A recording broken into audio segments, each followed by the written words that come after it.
Hey, what is up guys? So I got a really cool build of a Nodin Quasar Vylon deck. So I'm going to play the video really quick to actually show you guys. Some of you guys might understand it. If you guys don't understand it, don't worry. After the quick 1 minute little gameplay here, I'm going to actually show you guys and break it down for you. Then we'll do a brief little deck profile because this is pretty cool since Quasar technically is getting a reprint and Nodin hopefully will come out into the TCG soon. And that card is like borderline really poorly designed just because you can special summon it through instant fusion, you can get it back with soul charge, and then it gets its effect anyways. There's just way too many broken combos with the Elder God Nodin, and it's just crazy to see Quasar and a Dracossack in the same turn. Pretty much from there, I couldn't do anything, and it's actually Mega Force 23's build, and he said it was really consistent, and honestly, it is pretty consistent, I'll be honest. But anyways, I'm going to go ahead and replay the video, but I'm going to break it down and explain everything really quick for you guys, because I know it's kind of fast. Alright, so the basic concept of this is to actually just get out a level 7 monster and then make Dracossack, and you need the 2 tokens that Dracossack brings out to actually abuse this, and it uses a lot of crazy cards that you probably have never seen. So one important thing that you want in the graveyard or just being able to summon it is the Vylon Cube. That is pretty important in this deck, so you want that in the graveyard, or being able to just normal summon it is fine too. So what you're going to do is you're going to be abusing these 2 cards right here, Elder God Nodin and the Vylon Cube. So Elder God Nodin's summon condition requires 1 Synchro or XYZ monster plus 1 Synchro or XYZ monster. Now you're not going to really actually summon him by those conditions. You're going to be special summoning him by instant fusion, by refusion. Just keep on bringing back Elder God Nodin. And his effect is that when it is special summoned, you can target 1 level 4 or lower monster in your graveyard, special summon it, its effects are negated, also banish it when this card leaves the field, but you're just going to keep on synchroing over and over anyway. So I'm going to go ahead and play it for you guys, and then he goes ahead and busts out a level 7. Now it's kind of important to actually bring out a light level 7 if you don't already have a refusion in your hand. So that's going to be something that's just a key little heads up over here, because he's going to be abusing this card, Vylon Cube's effect. So Vylon Cube's effect is if this card is sent to the graveyard for the synchro summon of a light monster, you can add 1 equipped spell card from your deck to your hand. So you can add back Refusion, which is basically like a Premature Burial, which is a banned card. So it's a basic, basically it's like a it's like a Premature Burial, but it's only for fusion. So you pay 800 life points, you select 1 fusion monster from your graveyard, special summon it, and equip it with this card. When this card is destroyed, remove the equipped monster from play. So it's not going to really matter because you're just going to synchro up over and over anyway. So the basic concept is Nodin plus this card, and make sure you synchro into a light card. Lightning Warrior happens to be one, so you could run those obscure random synchros that people have never seen play. And then you're going to activate Vylon Cube's effect, and then you're going to go ahead and search out another copy of Refusion. You're going to be paying some more life points, get Nodin out, Nodin and re-special summons Vylon Cube. You go ahead and synchro for Ancient Fairy Dragon. Also, just as a heads up, Ancient Fairy Dragon, if they happen to have a field spell, you can actually activate its effect in the off chance, you know, might as well just go ahead and heal up. Yeah, so what you're going to do now, like I said, is the Dracossack is kind of important.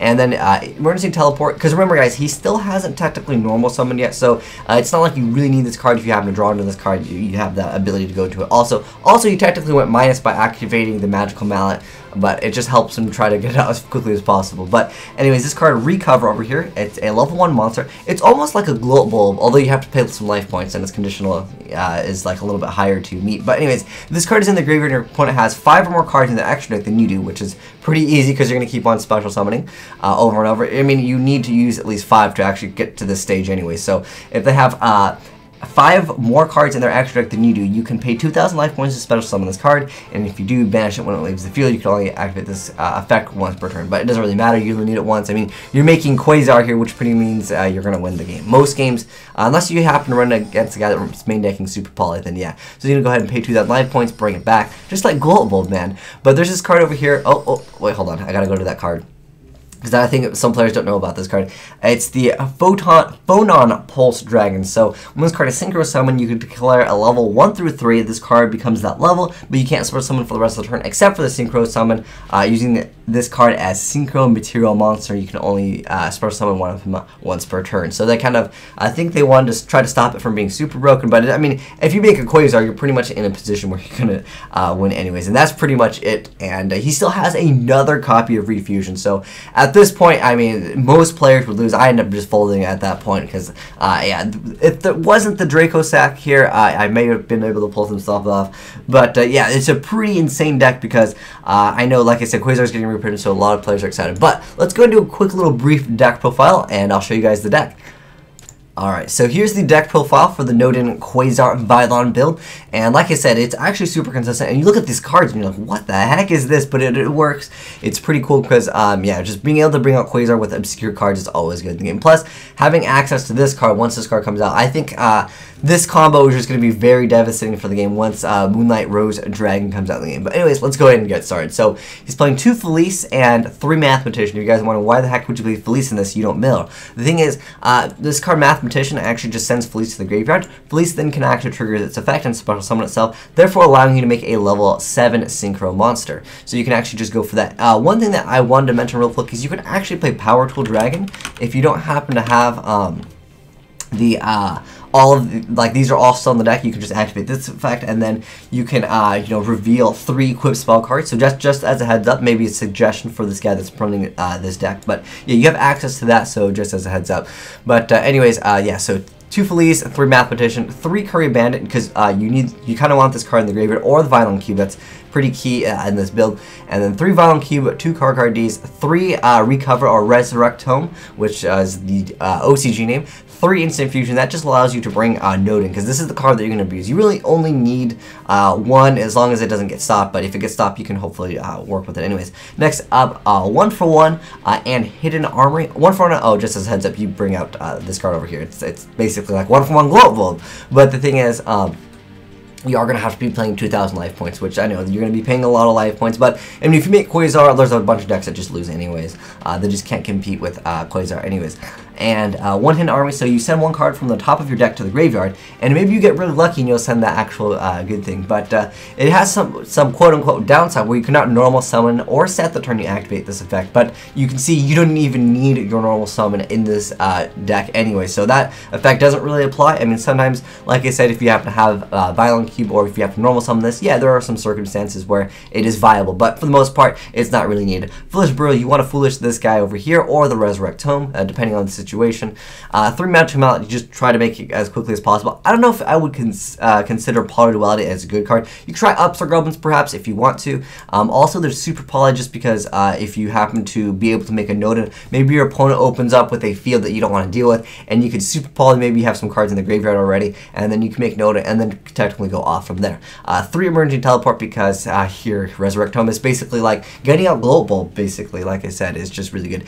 2 copies of Hand Destruction, 3 copies of Refusion, this is basically required, 3 copies of Reliquary because you don't want to deal with anything. You can try Trap Stun if you'd like, if you don't want to run to MSTs, but as far as the extra deck, he's playing 2 copies of Nodin, 1 Quasar, 1 Shooting Star, 1 Gungnir, 2 Moonlight Rose Dragon, which is just, it's too crazy in the game, especially since it's also light, which also has the effect that when it is special summoned, or when a level 5 or higher monster is special summoned to your opponent's side of the field, target 1 special summon your opponent, monster your opponent controls, and return that target to the hand. That's a really, really strong effect in the game, man. I can't tell you how many times this card has saved me, especially with Felice in the game, man. Just being able to go Mathematician, oh, let me go ahead and just get rid of that card. It's just a 1 card answer to stuff, and it's just a 24 beater, and has a pretty good effect. 1 Black Rose Dragon, 1 Lightning Warrior. Remember, guys, what I was telling you, it is important that it's a light because there's also a light monster, but anyways, the effect of Vylon Cube needs to be activated, so you have to have a light monster that you are synchro summoning with in order to pull this off. Ancient Fairy Dragon is also light, like I said. If you happen to match up against someone that happens to run a field spell, so you can go ahead and just heal it for 1,000 life points, get that extra little bit of life points because you are going to be paying a bunch of life points to get it out. But like I said, it actually is pretty consistent. I'd say it's more consistent than the build that I was playing with, like the quick draws and stuff like that, because there's just so many like easy access to just Nodin over and over in the game, especially with this build. Also easy access to like level 7s. And then there's an Arcanite Magician, there's a the Phonon Pulse Dragon, as they call it in the TCG. 1 Armor, which is important, and 1 Draco Sack. You could probably pump the Draco Sack count up to 2 if you want. Maybe drop 1 of these. Maybe drop Gungnir if you really want to. I don't know what. Okay, I don't even know what the heck this is. Oh wait, Nodin is water. Okay. So maybe he's just doing that just in case he runs up against something that he just really doesn't want to run up against. So that's actually kind of good. But I really feel like since Draco Sack is very important for this, like if some of your plays get disrupted, maybe you can't even make it anymore. You might just like run out of the lights because you need 2 level 7 synchros. But I'm trying to think, if you had extra room, maybe another Draco Sack would be important in this build. But like I said, also Power Toad Drag would not be a bad option at all, just because if these are all in your deck, you can just activate its effect and then just search out 1 copy anyway. So that's just as a heads. But I think there's really no argument that Power Toad will definitely be a good addition to this deck. But anyways, that's a pretty cool build of Quasar. I've never seen it done before, and it's, like I said, it's pretty consistent. If you want, you can drop like all the Royal Decrees, try to get it extra consistent, and maybe play Upstart Goblins. But if your opponent has back row, well, that's part of the game. But anyways, thanks for watching, guys. Have a great day. Asian Eyes signing out.